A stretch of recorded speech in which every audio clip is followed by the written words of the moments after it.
Ani, Falcon McLeod, Mondaya. Here I am, your Ojibwe language teacher. So VII, singular and plural words. Basically, it or they are verbing. So what does VII mean? V stands for verb. I stands for inanimate. The second I stands for intransitive. Basically, all VII means is something is doing an action of some kind. Many of our VII translations will begin with it is, then whatever verb it is. Whoa, whoa, whoa. Now, what does inanimate and intransitive mean? Inanimate is one of our noun genders we learned about before in the previous lesson. For now, we are just using it as a category for a class of nouns and not attaching any further meaning to the term inanimate. It's just a name.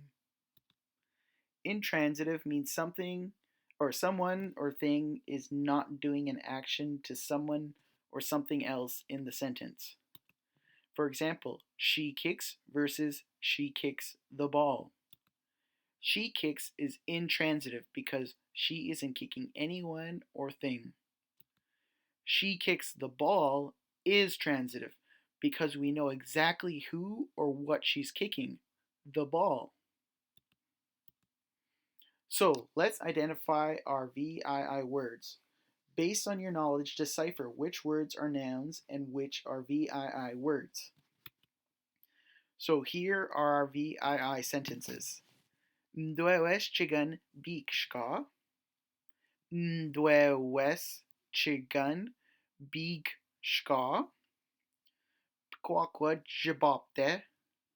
Pqua quad je bob te. Mkuk moshknemgut. Mkuk moshknemgut. Mkuk pshishkwan. Mkuk pshishkwan. Shquandem je sin. Shquandem je sin. Shquandem gabok sin. Shquandem gabok sin. Pqua quad mgisin. Pqua quad mgisin. So, from our previous lesson, we're going to identify our inanimate nouns. So, from our first one, we recognize the word phone, mdwewes chigan. From the second sentence, we recognize pquaqud as ball. For our next sentence, we know mkuk is box. For our next sentence, we recognize again mkuk as box.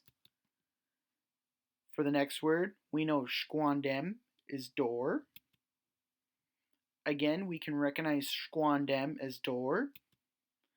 And our last sentence, we know from earlier, pquaqud means ball. So this means that the words left over are our VII words. So the first one, beekshka. Next sentence, jabopte. Next one, moshknemgut. The next one, pshishkwan. Next one, jesin. After that we have gaboksin. And after that we have mgisin. On to Edming wase kidwinan. What do these words mean? So, A mdwewes chigan beekshka. B pquaqud jibopte. C mkuk moshknemgut. D mkuk pshishkwan. E shquandem jesin. F shquandem gaboksin. Or G pquaqud mgisin. So all these pictures relate to the sentences that I just recited for you. So, mdwewes chigan is beekshka. Mduaweshigan bikshka means the phone is broken, which is highlighted by the picture that has the letter A next to it. Next one, pkwakwed shibapte. We know it's talking about a ball, so we have two options here. Pkwakwed shibapte means the ball is rolling. Mkak moshnemgut. So mkak we know is box, and we have two examples to choose from. Mkak moshnemgut means the box is full. So that means mkak pshishkwan means the box is empty. Shkwandem jesin. Well, we know that means door, so we have one of two options here. Either the door is closed or the door is open. In this case, it means the door is open. Shkwandem jesin. So that means shkwandem gboksin means the door is closed, which is indicated by the F next to that picture there. So that means our last one, kwakwed mgisin, means the ball is falling, as indicated by our last picture. So again, singular versus plural. So far, our sentences have been dealing with singular objects doing an action of some kind. In Ojibwe or Nishnaabemwin, when we have plural objects doing actions of any kind, we also need to pluralize our verbs, or VII words. Just like how our inanimate nouns have various plural suffixes, so do our VII words. More specifically, we have three types of VII words.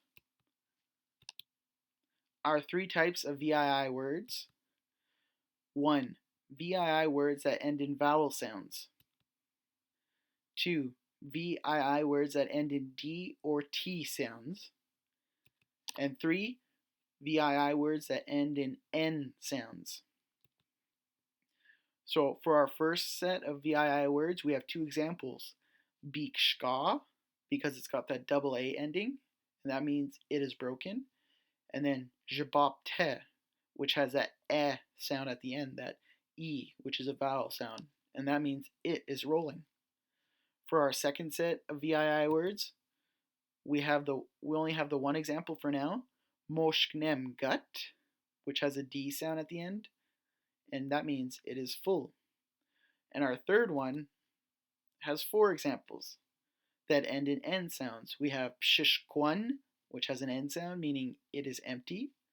Next one is jesin, which has an N sound at the end, meaning it is open, followed by gaboksin, another N sound, meaning it is closed. And lastly, mgisin, it is falling. And that verb or VII word ends in an N sound as well.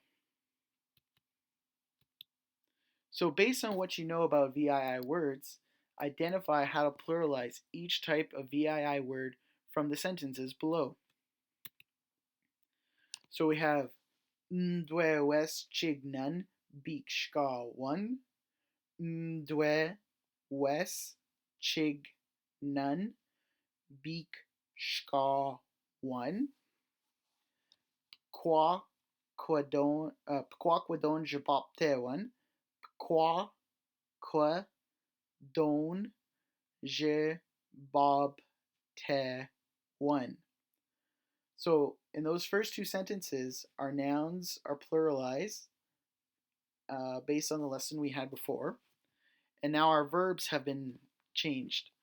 They have suffixes added to them as well. So bikshka has become bikshka one, and jabapte has become jabapte one. So from these two examples, we understand that VII words that end in vowel sounds, to pluralize them, you add the suffix WAN, one. Moving on, we have mkakan moshnem gadon. So mkakan, we know that means boxes. Moshnem gut means it is full. But moshnem gadon, since we're talking about boxes, we know it means they are full. So from this example, we can understand that VII words that end in D or T sounds, to pluralize them, we add the OON suffix to it. own. Mkak, kan, moshk, nem, ga, don. Moving on, we have mkakan pshishkwanon, shkwandeman jesnon, shkwandeman gboxinon, kwakwadon mgisnon. So from these examples are our VII words that end in N sounds. And based on how they've changed, pshishkwan became pshishkwanon. So jesin became jesnon. Gaboksin became gaboksinon. And then mgisin became mgisnon. So from these examples, we understand that VII words that end in N sounds, also to pluralize them, we use the OON suffix, own. So VII plural suffixes. VII words that end in a vowel sound use the plural suffix WAN. VII words that end in D or T sounds use the plural suffix OON, own. VII words that end in N sounds use the plural suffix OON as well, own. Me for now. So now we're going to move on to what's expected of you in your worksheet.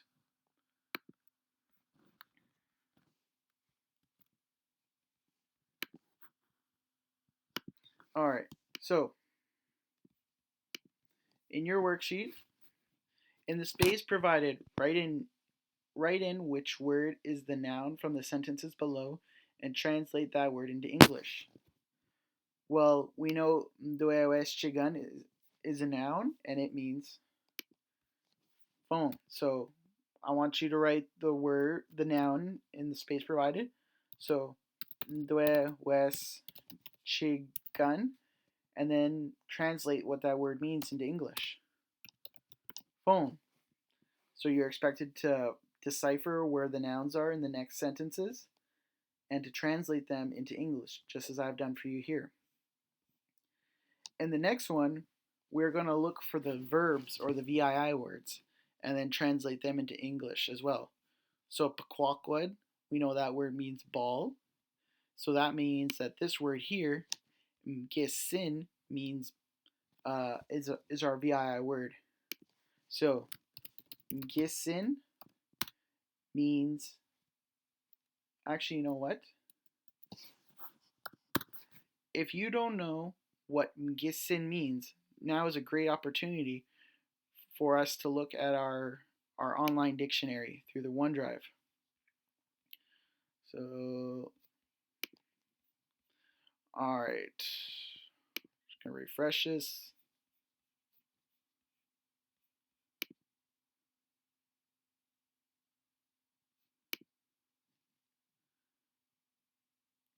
Alright, so, just wait for this to load.